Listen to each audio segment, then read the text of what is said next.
Yo, what's up everybody? Welcome back to another YouTube video. In today's video, we're going to be going over the things that I learned in 2025. So make sure you guys get comfortable, and I got my iPad here and I have my notes here. So let's get into it. If you guys don't know who I am, my name is Ethan. Some of you guys may be wondering, I'm a marketing specialist for a home services company in town. I'm building a private networking group for content creators and my own consulting agency. I'm sharing my wins and losses with the internet, all for the main reasons of networking with cool people and educating the next group of entrepreneurs and documenting my journey. Make sure you guys like and subscribe. This is kind of like what I do on my channel, basically just documenting my journey. Well, for what I can anyways. My work is very private, and so anything marketing or business or entrepreneurship that I can share with you guys, I'd love to share. Today we're going to go over the 6 hard truths in personal. First one being the return to tradition. Lesson number 2 is time arbitrage. And lesson number 3 is intellectual sovereignty. Business lesson number 1 is personal brand. Lesson 2 is the compounding imperative that I learned this year. And lesson number 3 is the wealth equation. Make sure you guys like and subscribe. Really, it does help out a lot. Yeah, let's get right into it. So the first lesson that I learned is return to tradition. And I basically, when I was writing this down, I was just thinking about my whole year, and 2025 was the first year I've been back to the Philippines 2 times in the same year. And I don't know, I just kind of like learned so much about my culture, my family, my friends there, the language, education, career paths over there. And I just learned so much about the city. I'm sure you guys probably took that in the vlogs if you guys have seen it. And that was really eye-opening for me. And I think that part of it is like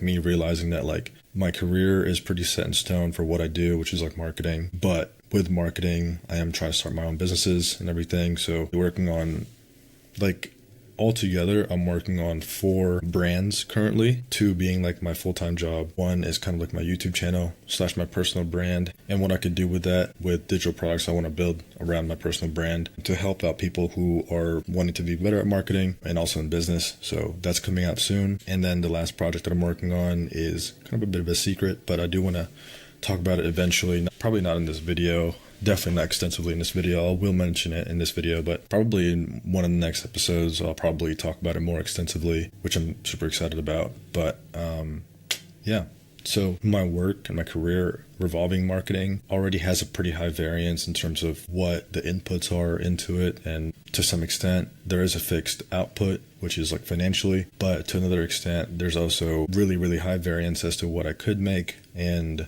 the doors I could open, the opportunities I could open for myself. With a lot of other things in my life, like I've really liked more low variance stuff, just minimizing all the drama, kind of like all the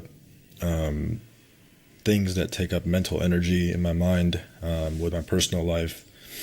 Really love to be low variance in that arena.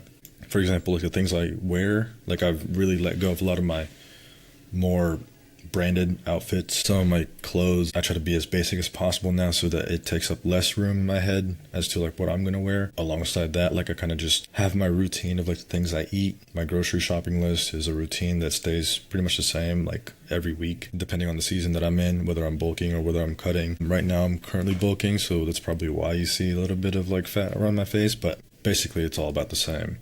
And I love to keep that low variance so that like it doesn't creep into my 5 to 9, 5 to 10 time where I'm building or I'm recording this video or I'm putting something out for YouTube. Really would like to keep that stuff kind of like low variance. Okay, second thing.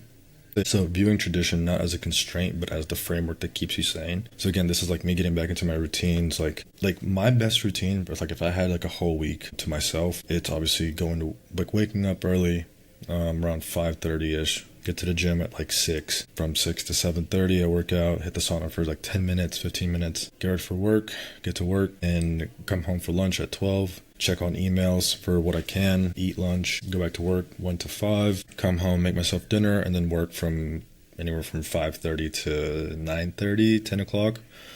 That's pretty much the routine from like Monday through probably Thursday.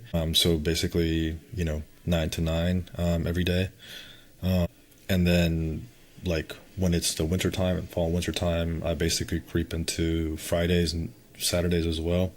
I usually like pick one or the other during like the busy season because I would like to take a day off for myself and just kind of like kick my feet up and watch a movie or do laundry or something. But the framework definitely becomes a routine for me for the different times of the year. I don't do it as much during the summertime, which is basically the only time of the year where I'm like, I don't even care about work at all. I just want to like go out and do stuff and be outside and go swim or whatever. But that's one thing that I learned this year, is to just maintain my routines and my frameworks throughout different times of the year so that I can get things done that I want to get done. And that's become my safe harbor, honestly. So last thing is fuel for risk. A boring, predictable personal life provides the energy for business risk. Like right now, it is quite a bit of a challenge because there are other hobbies that I want to indulge in at some point. But I honestly just feel like that's why I have like my spring and summer times to kind of like slow down on work. Spring for sure, I just like literally slow down. And summer, I barely think about work if I don't have to be there. It's just a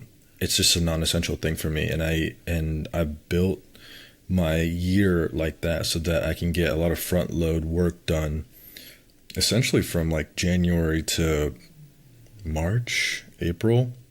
I would say like late April going into May, and then from June to basically June to August, I'm kind of just like taking a step back and like doing like just not working outside of work, like not even writing really. And then from like September to November, that's when I do another sprint of locking in and not doing stuff, but just working. And then December is kind of like, there's like weeks here and there where I'm actually working, and then there's weeks where I'm not. Pretty predictable year. Like 2026, I think is going to be a very predictable year for me. So yeah, super excited about that. Time arbitrage. This is going to sound really pretentious, but like the mindset shift from moving from like a saver mindset to an investor mindset, which is just in my perspective right now, since I don't have a lot of capital allocation, it's just about reallocating my stress where it needs to go. I'm really like this year, I got like really good about maintaining my stress levels to a certain degree. And which is like not even something that I like tried to do or like tried to be better at this year. It's just a matter of like knowing what's important, and like what I'm building is much more important than like the things I would stress about. One way that this actually shows like in my life now is just like I will literally pay to cut a line, or to get food delivered, or to pick up food, or to sit at a better spot, or like at an airplane, or like I will literally pay an extra fee to not be inconvenienced if I don't need to be. It really is quite weird that like I've afforded that luxury, because like with the projects that I'm taking on, whether it's with a client or at work or my secret project that I'm working on, like my time is just more valuable going forward than it was prior to. And so like I really will pay to not be inconvenienced. And I think that's going to be a lesson that I'm going to take forward with me for as long as I possibly could, because I really just, if I can pay to save time, I'm going to.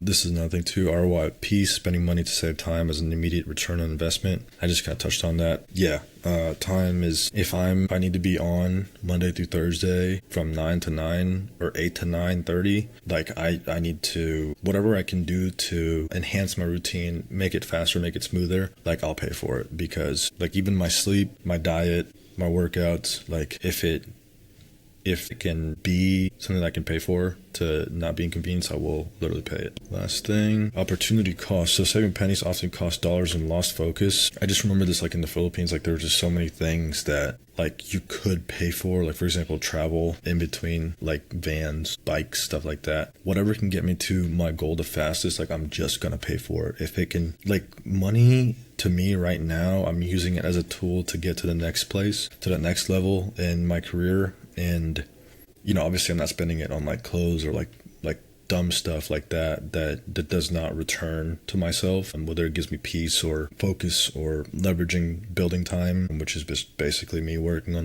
the businesses I'm working on, the projects I'm working on. I'm just going to spend it because I literally do not care about holding on to money right now. I don't care about investing. I don't care about like stocks or anything like that. Like all the money I'm accumulating at this moment in my life, like I'm pushing it towards something that could either bring me peace, focus, or closer to my goals. Like if it doesn't do that, then I just don't need to be spending money. By the way, door dashing food or Ubering or getting yourself out of like tough situations, if it costs money, like I'm gonna do it because I'm just not gonna take time out of my day to like go stand in line and pay and wait and pay for food if I don't need to. Like, I'd rather just starve. All right, just kind of like outlining the focus for lesson 2, which is just the mindset shift, the ROI piece, and the real opportunity costs. Again, like saving pennies, just not worth it to me at this point in my life anyways. I'm not gonna save money to lose focus or to lose patience or anything like that if I don't need to. Obviously, I can be patient if I wanted to.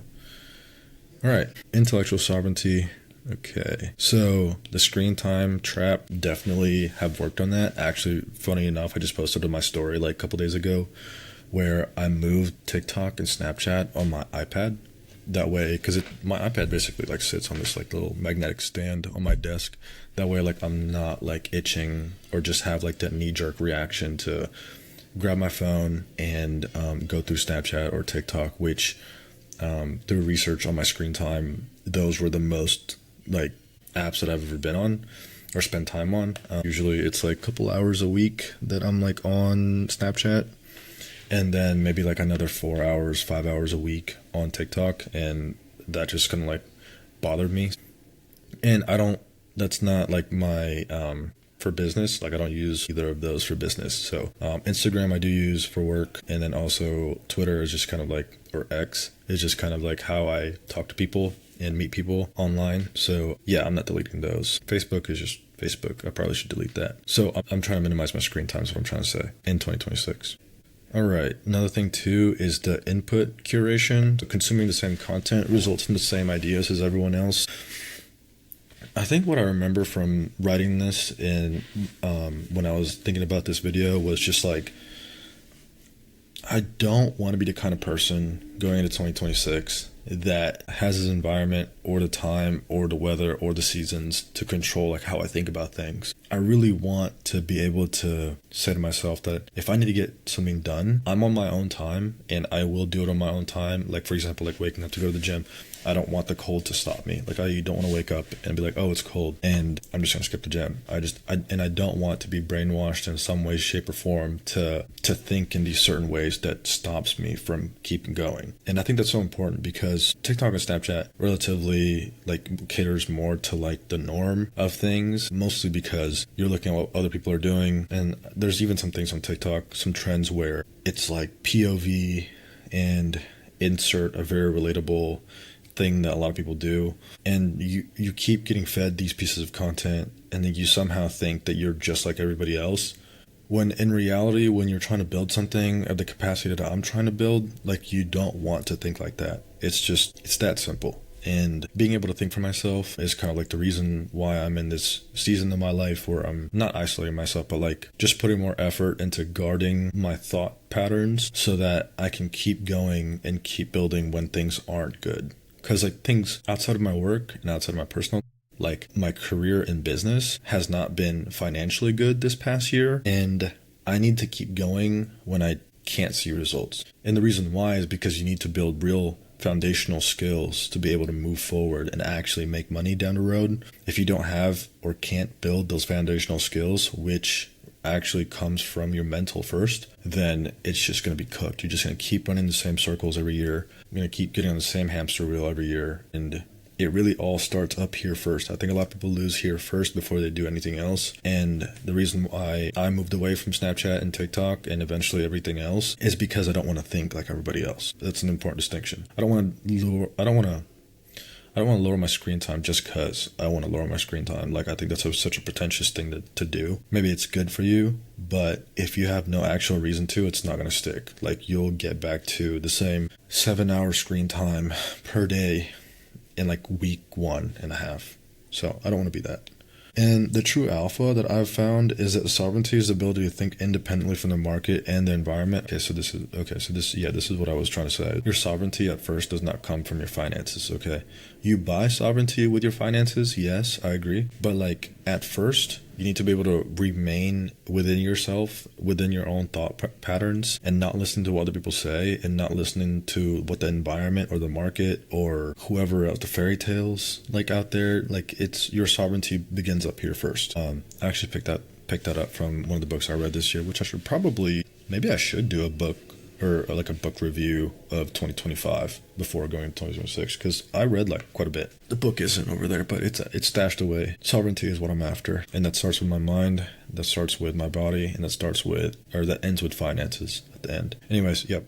True alpha, sovereignty. Okay, whatever. Let's move into business lessons. Okay, obviously the very first thing, and probably the reason why I've been so consistent on YouTube recently comparatively to last year, is just the fact that I believe that personal brand is the moat. It's what's going to separate me from a lot of other people. Just one more note is I'm just not going to let being in front of a camera be the reason why people don't do business with me. Okay, like I'm not going to be hiding from the camera because I'm shy or whatever. It's just, I mean, it's basically the same as public speaking, but at the same time, it's like if I can show competency within my work through this camera and it reaches the right audience, like I do believe that's like the equation to blowing up my personal brand at some point. All right, lesson number 1. I just touched on this. I don't want to be a commodity, right? So vendor versus partner relationship. So selling a commodity, product or price, you're basically going to that war of product and price versus selling a brand. Going back to variance, this is the reason why people go, like when people travel, they would rather go to McDonald's than try out a local restaurant,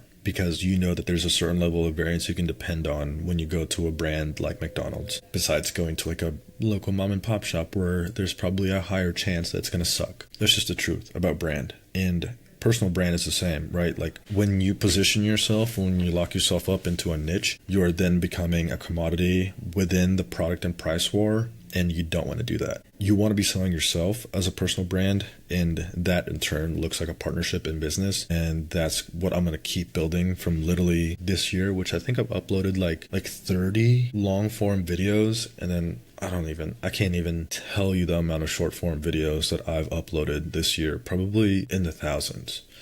So yeah, like huge lesson there, huge unlock this year was changing my mindset from vendor to partner. All right.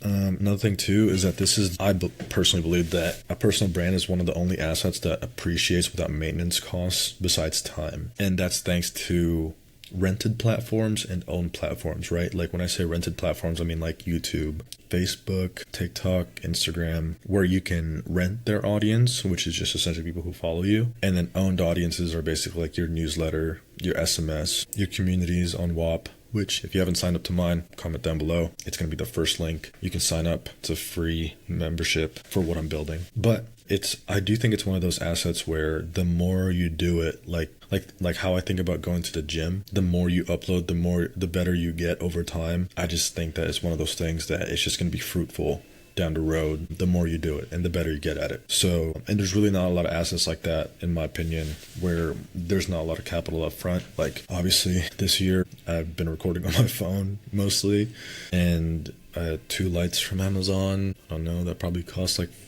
$50. And then this neon light, I got that like a long time ago, like even like in my old apartment. Like, yeah, not a lot of money at all. My microphone was like $70. It's $200 right there.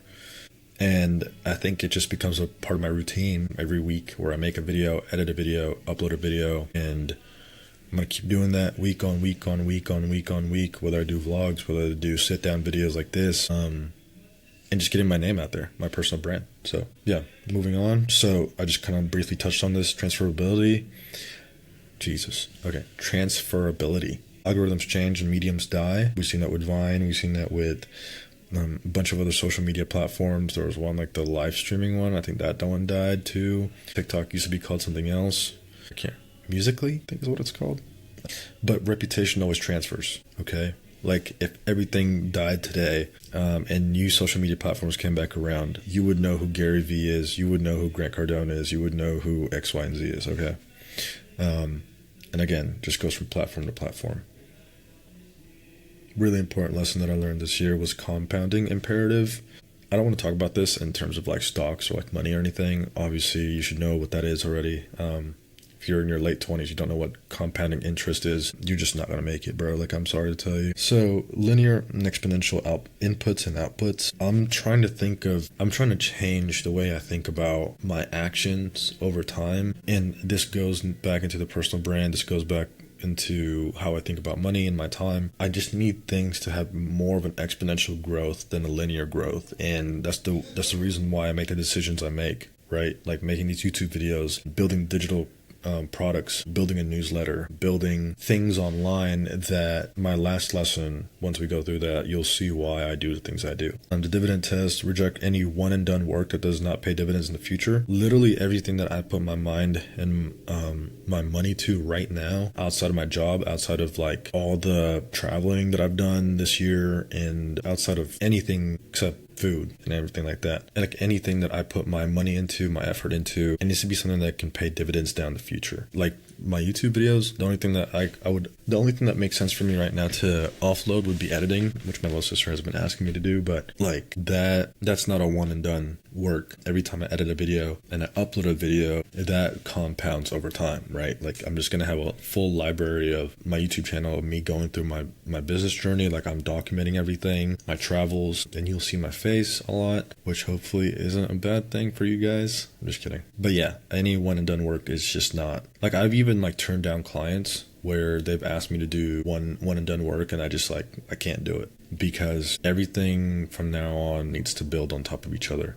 All right, filter system. Establish a rule to delegate or delete anything that does not accumulate data or momentum over time. I mean, the clearest thing that I've done this for was just I had a client reach out to me for a website work. It was one time and it wasn't a lot of money, enough for me to like not consider it, but it's just not something that if I took on with everything that I already have going right now, like it just, one, like I may not have been able to put a lot of time and effort into it, but also at the same time, it's not something that I want to be known for down in the future.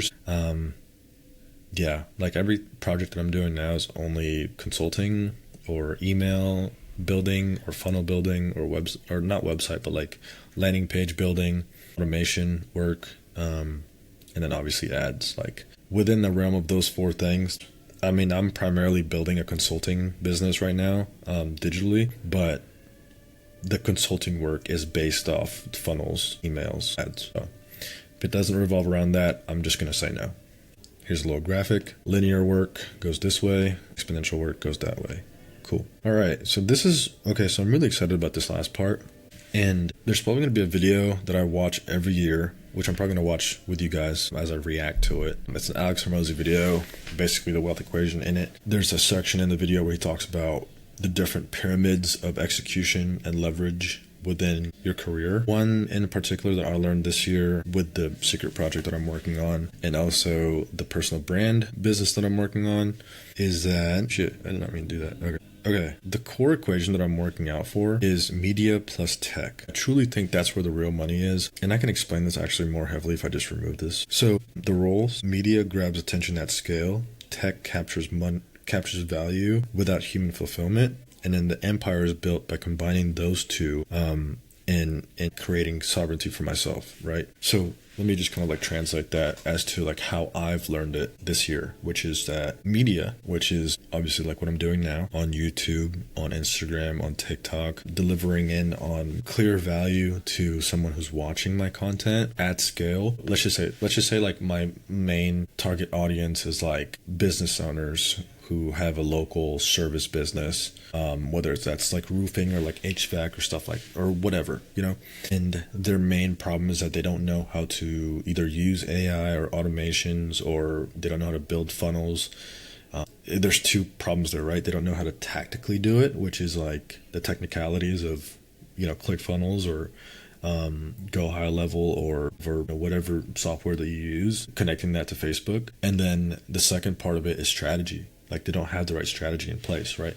So if you think about that ideal customer profile at scale all across the country, you know, let's just say there's probably 250,000, probably more of that ideal customer profile. Like me building content, media, whether that's organic media, which is what I'm doing now, just creating this video, or paid media, which is like me spending money to get my face in front of you. That's the oil of the whole machine.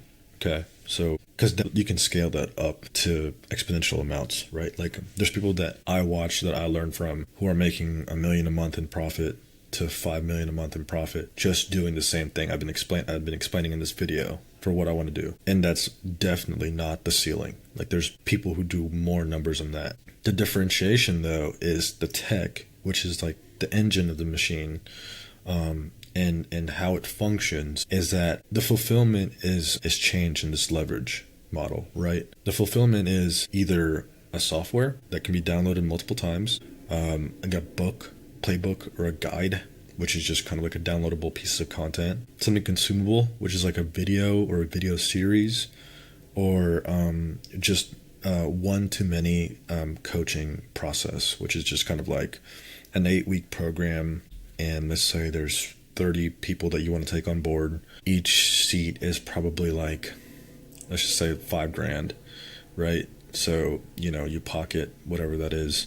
But you do the math on that, and then you just rip that, right? Over and over and over again. And you do that, you could also do that in pods. So let's say there was, you had 3 coaches on your staff. You could then have 3 of those pods, right, I just mentioned, and 30 people in each pod paying $5,000 a month. Like, you can just infinitely scale these models. And that's the leverage point of the engine right there. And then when you mix those two together, you can just infinitely scale. And I truly believe there's like going to be breaking points, right? Like, there's going to be the 10K month, there's going to be the 50K month, the 100K month, 250K a month, and I think 300K is probably where you start feeling like you're going to slow down. But there's just accelerants that you can put in, different offers, different ad avenues, whether you go deep on ManyChat on Instagram, or you go on TikTok. Like, you can jump different platforms, you can add more salespeople, you can add more coaches. Like, there's just going to be points where, like, you can infinitely scale, but there's just points where you have to learn different things once you scale up. I truly believe in that. I've seen it. That's what I'm aiming for. Hopefully one day I can help people do the same things. My consulting group's going to be a lot of fun once it opens up. Not opened yet, but hopefully you guys took some things out of this. I am 28 this year. I'm turning 29 next year, and I don't plan to stop making these YouTube videos. I actually have a lot of fun, like, making these videos. I also have a lot of fun, like, when I'm just out and about, like, random people would just tell me, hey, I'll watch your YouTube video. That means a lot to me. Thank you guys so much for the continued support this whole year. If you made it to this part of the video, like, I'm just really, really thankful for this year and the lessons I've learned as a man myself and as a man in business. I am looking forward to growing in different ways in 2026. Obviously, the clear goal is to keep making more money and being financially sound with my money, but at the same time, there's other things that I want to learn as a man that I'm really excited for. Thank you guys so much for watching this video. I'll try to pump these out weekly. This is going to be a long one, so thank you so much if you watched all this. And appreciate you guys. Have a good new year. Bye.